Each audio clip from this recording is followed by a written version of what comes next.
dans une nouvelle vidéo. Aujourd'hui, je vais vous parler des moyens de communication pour parler avec les esprits. Alors, je vais faire cette vidéo en deux parties parce que je pense que ça va être trop long. Pour cette première partie, je vais parler des moyens de communication qui sont les plus anciennes. Et après, dans la deuxième partie, je parlerai des nouvelles communications avec les nouveaux équipements qu'on peut utiliser pour rentrer en contact avec les esprits et pouvoir les entendre et essayer de communiquer avec eux. Dans cette première partie, je vais vous parler des moyens de communication les plus anciennes, donc celles qui ont été inventées il y a très longtemps pour essayer de communiquer avec les défunts, avec les esprits.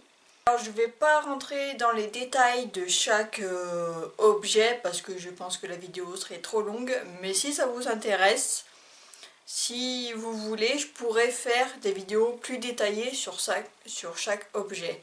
Après, il y a plein de gens qui ont déjà parlé de ces objets, donc je pense que vous pouvez trouver ces infos sur internet, sur YouTube et Google. Mais si ça vous dit, je pourrais quand même essayer d'en parler. Après, je suis pas experte là-dedans, donc vraiment, ça sera des infos que je trouverai et je vous expliquerai comment ça marche et les histoires de chaque objet. Donc si ça m'intéresse, n'hésitez pas à me dire ça en commentaire, voilà, pour savoir ou pas. Voilà, comme je l'ai dit, je vais pas forcément détailler la date de la création, comment le début voilà, de chaque objet a été utilisé, et sans vraiment dire vraiment le tout premier objet le plus ancien au dernier objet voilà, le plus récent, parce que voilà, je voulais vraiment résumer tout ça. Donc,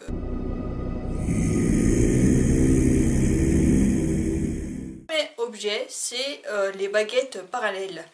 Donc c'est des baguettes qui sont principalement utilisées, qui ont été utilisées, je pense qu'ils le sont toujours, pour chercher des sources d'eau. Donc c'est l'utilité principale, mais elle a été détournée pour essayer de rentrer en contact avec les esprits en demandant aux esprits de faire bouger les deux baguettes, donc que ce soit à gauche, à droite ou croisées.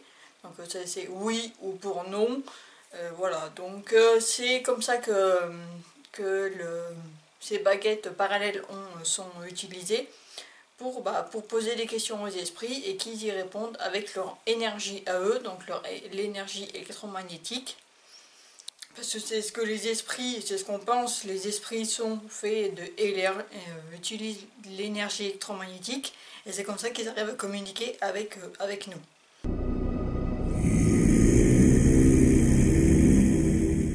Deuxième objet qui est assez similaire aux baguettes, c'est le pendule. C'est similaire, c'est parce que les esprits peuvent communiquer en faisant bouger l'objet, donc comme les baguettes, et le pendule, c'est un très très vieux objet qui a été utilisé depuis des années, des siècles, voilà. Et la première chose, avant que ça soit utilisé pour communiquer avec les esprits, c'était pour chercher de l'or. Apparemment c'était ça, et pour d'autres choses je pense. Après, comme je vous l'ai dit, je ne suis pas experte, donc je ne me suis pas plus renseignée dessus. Mais bon, je sais quand même un peu l'utilité du pendule. Et le pendule, c'est fait pour communiquer avec les esprits. Donc on tient le pendule au bout des doigts et l'esprit peut faire tourner l'objet. Donc voilà, que ce soit oui ou non, ou voilà, ou pour faire identifier par exemple son corps, quand il y a d'autres personnes qui essayent de savoir où est le corps de la personne, ou d'autres choses que l'esprit veut essayer de faire comprendre à la personne. Certainement des voyants utilisaient le pendule pendant leurs séances de spiritisme, parce que c'est un objet qui est très utilisé par eux. Donc c'est ce qui est le plus connu, voilà, que les voyants utilisent pas mal, et des enquêteurs aussi qui utilisent les objets version old school, j'ai envie de dire. Et ça...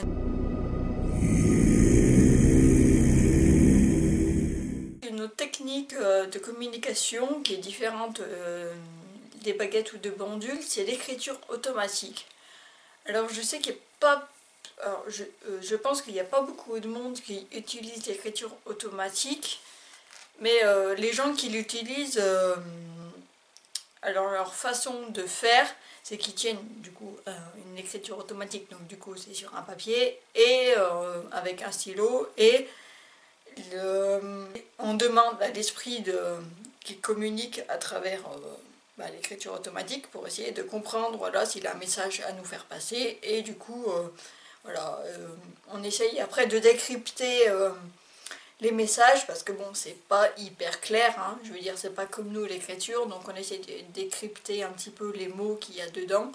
Et donc moi je trouve que c'est quand même assez compliqué, parce qu'il faut quand même arriver à déchiffrer ce que dit l'esprit, et surtout que si l'esprit trouve qu'on n'arrive pas forcément à comprendre, est-ce qu'il peut s'énerver, c'est possible. Donc moi je pense pas que si j'avais l'occasion d'utiliser l'écriture automatique, je pense pas que je le ferais, parce que je trouve que c'est pas le moyen le plus, pas le plus sûr, mais le plus fiable. Je sais pas trop comment on veut dire, mais c'est pas le moyen, le meilleur moyen pour essayer de communiquer avec les esprits. Après, si vous faites l'écriture automatique, voilà, vous faites l'écriture automatique, quoi.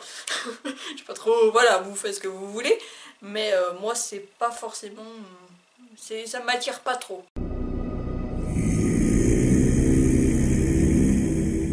Du pendule, les voyants utilisent aussi, c'est eux qui l'utilisent le plus, c'est les tarots, donc les cartes de tarot. Et à travers ces cartes, les esprits essayent de faire communiquer aussi des messages, comme tous les autres, c'est ce que je dois vous dire à chaque fois, hein, les esprits c'est leur but. Et du coup, à travers ces cartes qui ont une signification chacune, et on essaye d'apprendre ces cartes. Les esprits essayent de faire passer des messages, et c'est souvent les voyants qui l'utilisent. Il y a d'autres personnes aussi qui l'utilisent, mais c'est surtout les voyants principalement qui utilisent les cartes de tarot. Et du coup, ils nous expliquent la signification de ces cartes et ce que ça veut dire, et pourquoi les esprits ont choisi de choisir ces cartes. Une application qui est très ancienne, c'est les tables tournantes ou les guéridons, un peu comme c'est des petites tables rondes. Et le but, c'est que plusieurs personnes se mettent autour de ces tables qui est ronde et qui se tiennent la main, ou aussi avec en mettant des lettres ou des chiffres, un peu comme le Ouija. Et les esprits peuvent communiquer en faisant passer des messages, que ce soit avec une personne. Donc c'est pareil, c'est soit des médiums ou des personnes qui arrivent à capter l'énergie des esprits et pouvoir rentrer en contact avec eux avec du channeling. Je sais pas comment ça se dit en français, mais et les esprits peuvent arriver à posséder la personne, mais sans vraiment la posséder. Et sinon, voilà, comme j'ai dit, la technique aussi de mettre des feuilles, donc avec des chiffres et des lettres tout autour de la table, et mettre un verre au milieu, et comme ça l'esprit peut faire bouger le verre, comme la Ouija, quoi. C'est un peu la même technique, mais encore plus ancienne, vu comme c'est vraiment la première chose qui est utilisée, et après il y a la Ouija qui est arrivée.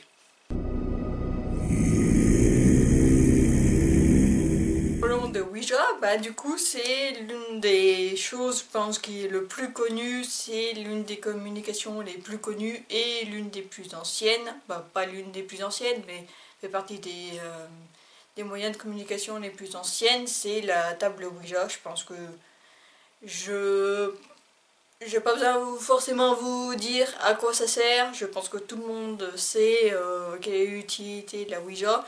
J'ai fait une vidéo sur les dangers de la Ouija. Après, je précise, toutes les façons de communiquer, donc toutes les façons, tous les objets que j'ai dit là, et même la façon de communiquer peut être dangereuse, parce que vous ne savez pas forcément avec qui vous communiquez. Donc que ce soit une table Ouija, une baguette parallèle ou n'importe quoi, ça reste quand même assez dangereux, donc faut être bien entouré pour savoir avec qui vous communiquez. Et Ouija, voilà, j'ai pas envie trop de m'étaler dessus, tout le monde connaît la façon de comment on utilise la Ouija, les dangers qu'il peut y avoir et tout ce genre de choses. Donc voilà, donc ça c'était les moyens de communication les plus anciennes. Après, il y en a d'autres, voilà, j'ai pas précisé, mais il y a la boule de cristal aussi. Mais ça c'est surtout un peu comme les autres, la pendule ou le tarot, c'est vraiment les médiums qui l'utilisent. Il y a peut-être d'autres personnes qui l'utilisent, mais c'est surtout eux. Donc, et après il y a peut-être d'autres moyens de communication assez anciennes, mais moi j'ai dit surtout celles qui sont les plus connues. Vous a plu, n'hésitez pas à mettre un like, mettez-moi en commentaire qu'est-ce que vous en avez pensé, et si vous avez déjà utilisé ces moyens de communication, lequel vous avez utilisé, ou si vous en avez utilisé plusieurs, et si vous est arrivé quelque chose en utilisant ces objets. Vous abonner, c'est gratuit, c'est rapide, et puis ça me fera plaisir. Et restez connectés parce que je mettrai la semaine prochaine la deuxième partie de moyens de communication nouveaux, donc les nouveaux équipements qui sont utilisés. Donc si vous voulez savoir, voilà, abonnez-vous, cliquez sur la petite cloche, comme ça moi vous recevrez la notification. Merci d'avoir regardé cette vidéo, puis on se dit à plus.